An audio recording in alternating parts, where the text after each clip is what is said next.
இருக்கிற 10 கட்டாயத்துல என்ன நடக்கும்? ஓய்வு நாளை பரிசுத்தவன் ஆசிரியரை நினைப்பாயாக.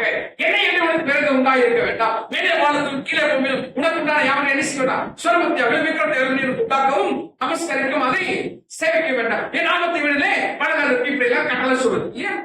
சரி, இப்ப உள்ள என்ன பண்ணோம்? உள்ள என்ன பண்ணோம்?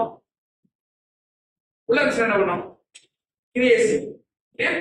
ஓய்வு நாளை பரிசுத்தவன் ஆசிரியரை நினைப்பாயாக. ஓய்வு நாள் எப்படி போயிடும்? நம்ம படம் என்ன சொல்லுவோம்? வெளியே ஓய்வு நாள். ஏன் இந்த கட்டளை யாருக்கு எழுதிச்சிருக்கிறாண்டவர்?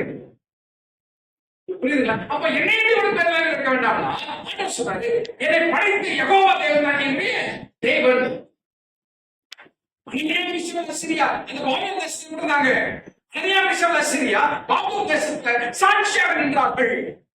எதுக்கு சாட்சியாக நின்றாங்க? உண்மை தவிர தேவன் இல்லை. இங்க என்ன செலவு வச்சா நாங்க என்ன செய்ய மாட்டோம், வணங்க மாட்டோம் என்று எப்படி இருந்தாங்க? ஆட்டுக்கு பயந்து சூழல் என்ன செஞ்சது? மாறியது. கண்ணு சாமி மகன் என்ன செஞ்சிடும்? மாறி அதைத்தான் ஆண்ட தெளிவா சொல்றாரு. நீங்க யாரு பயப்படணும்? யாரு பயப்படணும்? மனுஷனுக்கு பயப்படலாமா? யாரு பயப்படணும்?